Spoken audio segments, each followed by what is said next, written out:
نقش کر لو خدا سے ہرگز جدا ہماری حبیب الہ کی روایت سے ہم کھا کر بڑا ایمان خیرہ ہو جائے گا، ایمان میں تازگی پیدا ہو جائے گی۔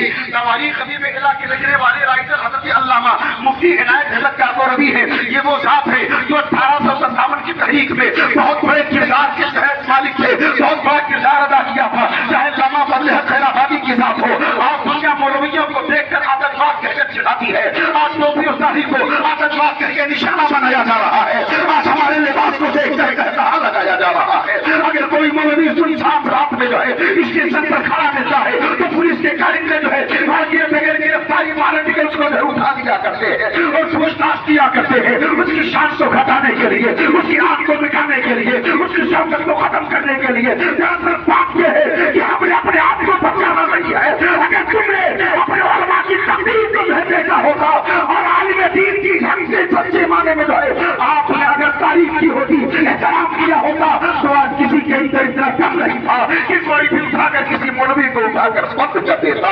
میرے بھائیو، یہی جو مولویوں کی جماعت ہے 1857 میں جب چاروں طرف شوگا مچا ہوا تھا اور انگریزوں نے جو ہے ایک بہت بڑا جو ہے ماحول کرا کر رکھا تھا، اسلام کو جو مٹانے کی سازشیں کی جا رہی تھی، ہندوستان کے باہر کو لوٹنے کی سازشیں کی جا رہی تھی، ہندوستان پر جو ہے مکمل طور سے قبضہ کرنے کا جو ہے پورا ارادہ کیا جا رہا تھا۔ ایسے بھیانک ماحول میں نہ کوئی پینٹ شرٹ والا نکلتا ہے۔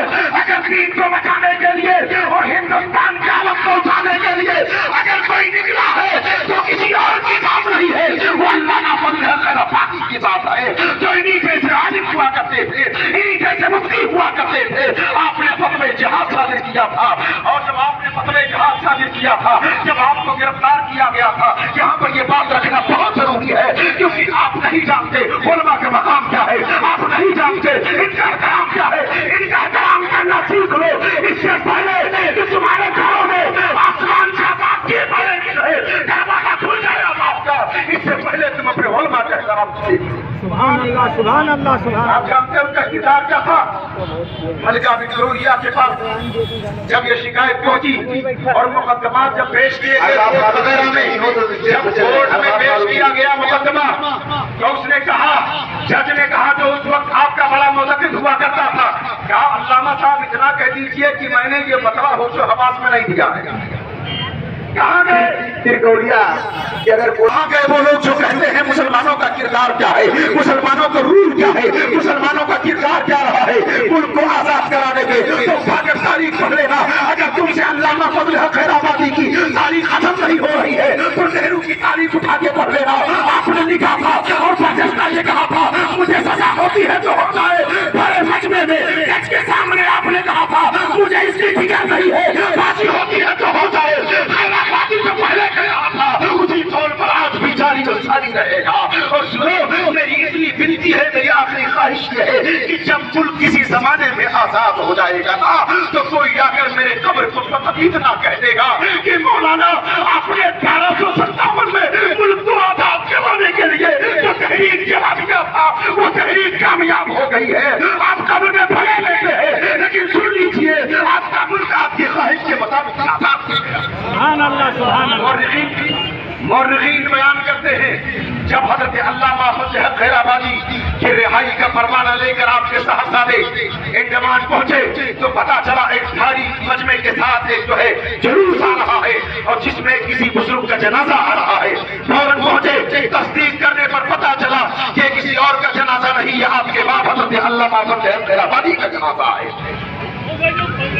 اور اس کے بعد جب آپ کو دفن کیا گیا سالوں تحریکیں چلتی رہی، اور جب ملک کو آزادی کا فرمانہ ملا تو نہرو نے جب سب سے پہلے اس ملک کی قیادت ثانی ہے تو اس کی نگاہ کرسی پر نہیں تھی، اس کی نگاہ نظام پہ نہیں گئی تھی، اس کی نگاہ علامہ فضل حق خیر آبادی کے نیچے تاریخ پر گئی تھی۔ اس نے پہ رکھا تھا کہ علامہ کی دلی خواہش ہے، علامہ کی دلی خواہش ہے، فوراً اس نے تخت و تاج کو ٹھکرا دیا اور علامہ فضل حق خیر آبادی کے جو ہے قبرستان پر آتا ہے اور آنے کے بعد اپنے آنکھوں میں آنسوؤں کا سمندر لے کر کہتا ہے اے مولانا جی سن لیجئے، آپ کا پیارا وطن ہندوستان آزاد ہو گیا ہے، آج سے ہندوستان جو ہے انگریزوں کے چنگل سے آزاد ہو گیا ہے۔ تو مجھے کہنے دیا جائے اگر ہندوستان میں مسلمانوں کا وجود ہندوستان کے لیے خطرہ ہوگا تو علامہ فضل حق خیر آبادی جیسا مجاہدین جو ہے مجاہد دین مجاہد جو ہے وطن کبھی بھی ملک میں جو ہے رہ کر جو ہے ملک کے ساتھ وفاداری نہیں کرتا بلکہ وہ غداری سے پیش آتا.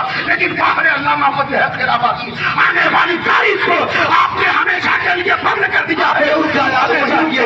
کیوں جا رہے ہو؟ پڑھنا بند کر دیے ہیں. 15 اگست کی 26 جنوری کے دن ہم جھنڈا تو اٹھاتے ہیں, اپنے گھر میں لڈو تو بانٹتے ہیں, لیکن علماء ربانیین کی ہم تاریخ نہیں پڑھتے ہیں. یہ جلوس محمدی ہے. آج اس جلوس محمدی سے ہم آپ کو پیغام دینا چاہتے ہیں, اگر اس ملک میں جتنا زیادہ حصہ ہمارے برادران بدل کا ہے تو ہمارا بھی حصہ کم رہی ہے. ہم بھی اتنی حق رکھتے ہیں جتنا دوسروں کا. اس لیے وقتاً فوقتاً جو حکومت کے منصوبے کے تحت ہم کو دھمکایا جاتا ہے, دہشت میں ڈالا جاتا ہے, میرے پیارے آج یہ زبان جو ہو رہی ہے یہ میری اپنی زبان نہیں ہے, یہ کسی کی تحریک بول رہی ہے. یہ میری تحریک نہیں, یہ علامہ فضل حق خیرآبادی کی تحریک بول رہی ہے. ہم تو اپنے دامن میں اتنے پھول لیے بیٹھتے ہیں کہ میرا اپنا آئے تو وہ بھی پھول پا جائے, اور اگر کوئی غیر میرا برادران وطن آتا ہے تو اس کی بھی سعادت ہم پھول اور پھل سے جب سکیں. اس پیغام کے ساتھ میں اپنی گفتگو ختم کرنا چاہتا ہوں. اس موقع پر ہمارے جتنے والدین حضرات موجود ہیں ان کا تہہ دل سے میں خیر مقدم کرتا ہوں. پولیس پرشاسن کا بھی اگر میری آواز السلام علیکم ورحمۃ اللہ تعالی وبرکاتہ.